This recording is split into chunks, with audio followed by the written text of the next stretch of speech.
Before I get into the video, I just want to understand this. I understand there's 5 suitors here. Lakers, Knicks, Sixers, Heat. All realistic. You could see why they'd be into Dejounte Murray. But then, the Pistons. The Pistons. What are you doing? What? The Detroit Pistons really called up, Jake Fisher. And we're like, yeah, we're interested in Deontay. We're in play. Yeah, we made an offer. Maybe Duran in a first or something like that. But we made it like what? The Pistons have no business in there. I'm sure someone look at that right there. The Pistons right there. Where you do not belong here, bro. A contender's trying to get Deontay, not the team that is contending to win a game after breaking a record for most losses. Hey, but as a Cavs fan, thank you. We are not a part of that part of history no more. Appreciate that, but you ain't getting Deontay. But let's get into it though. Now, the Hawks have spoken with the Lakers about a potential trade with Dejounte Murray. Now, like I did a previous video, Zach LaVine was an option as well, but this is actually kind of a weird option. I don't believe that Zach LaVine or Dejounte Murray are the option. If I was the Lakers GM, if I was Rob Pelinka, that I'd be going after.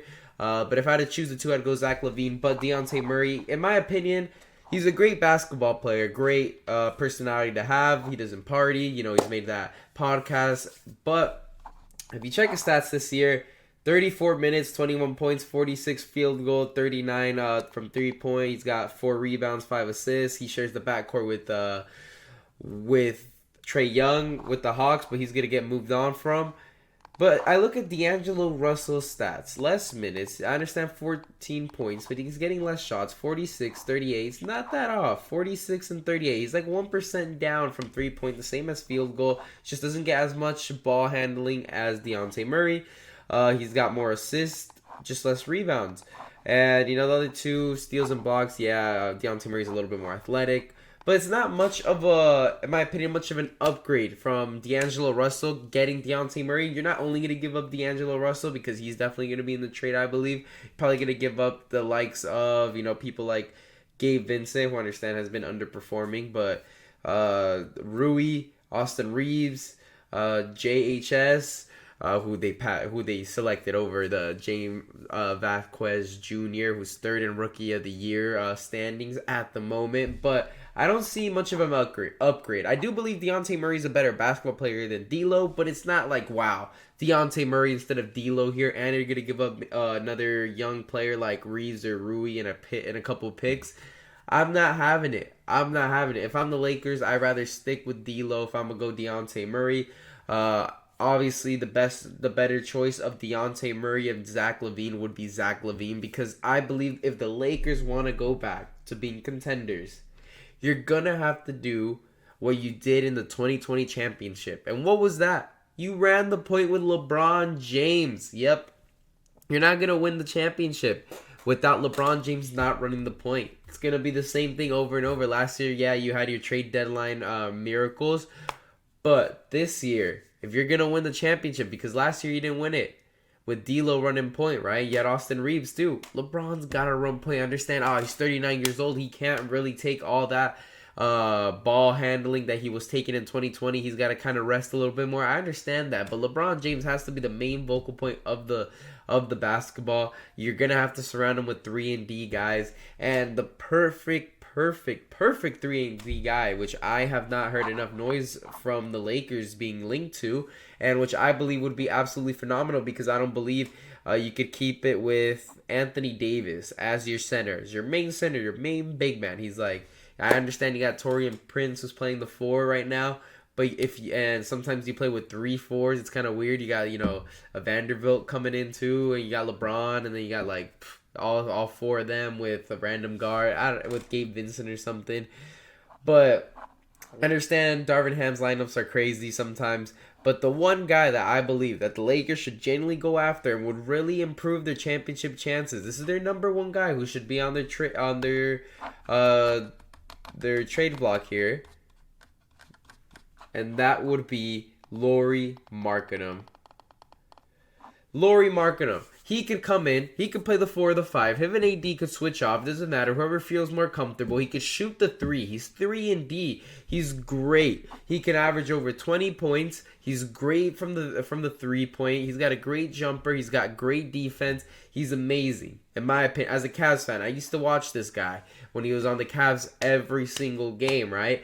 But right now, it's going to take an untouchable to get Lauri Markkanen. I don't think that's completely true. They just want as big as an offer as they can get if they're going to trade Lauri Markkanen. Obviously, this team is rebuilding, and Lauri Markkanen is a guy who is an all-star caliber player. He reminds me of kind of like a Dejounte Sabonis type of guy, and he needs to be traded. And if I'm the Lakers, I go out there, I say, what do you want? It's probably going to start with Rui, Austin Reeves, maybe D'Lo. I try to keep D'Lo right there. Send some picks, and some picks that are after the LeBron era once LeBron's gone, because the Lakers will be bad. That'll interest the Jazz. They'll be like, you know what, that pick could potentially be a number 1 overall pick, because once LeBron's gone and possibly AD gets traded or something and you're rebuilding, that could be a high draft pick. And that's what I'd be doing right now if I'm the Jazz as well. I'd try to get a Lakers pick that's going to be after LeBron James is done.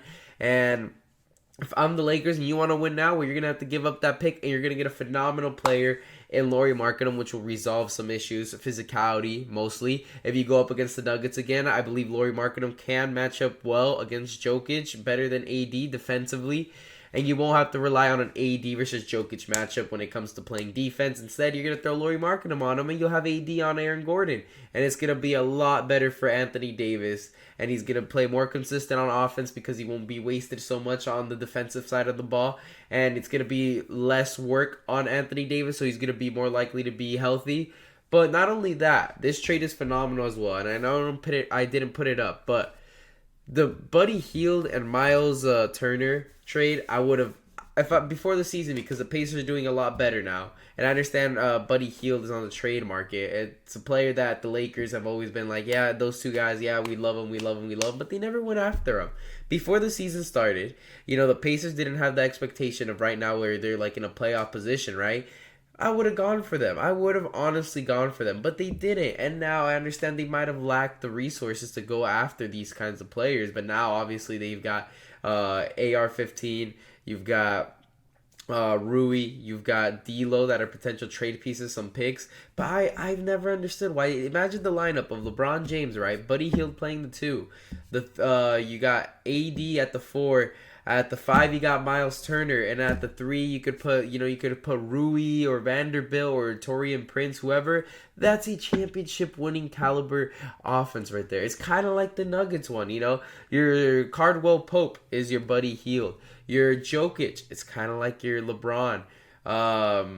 Your Aaron Gordon is kind of like your AD. I know like the skill set is like different, but the way they ran the offense, because Jokic was kind of he's playing center, but he's kind of playing point guard. He's kind of handling, and so is Jamal Murray. LeBron James and AD would have been working like Jamal Murray and AD in a sense, but instead, because Miles Turner would be taking care of the physicality and whatnot, but instead you're going out here and you're having AD taking care of all the physicality. You're putting Taurean Prince to do that kind of stuff as well. I don't believe you should have been doing that, because it's putting a lot of beat down on AD, and he's injury prone. And not only that, AD is not really built for that roughing, basketball, because he gets hurt. He's not that guy, in my opinion. He's not that strong guy like Miles Turner is, like Lauri Markkanen could be if he comes to the Lakers. And instead, he's being wasted. Offensively, he's phenomenal. Defensively, I understand he's competed for Defensive Player of the Year before, and he didn't get it because he was young. He got the Evan Mobley treatment. But I genuinely believe that this AD's older. He needs less, and he's getting more injury prone, and he needs less beatdowns, and he needs more time on offense. More energy to be reserved for him to go offensively, and the Lakers will start scoring a lot more points and stopping a lot more people and getting more wins. But instead, they are just out here trying to get a new guard that averages the same percentages as D'Lo, who's apparently the problem. It's very odd the way Rob Pelinka is going about this. If I were them, I go for a 3 and D guy that can play the 4 or the 5. That's what I'm going for. But anyways, make sure to like and subscribe for more videos, and let me know what trade do you think the Lakers should pursue if they want to have any chance at winning the championship. But anyways, thank you guys for watching, and see you for the next one.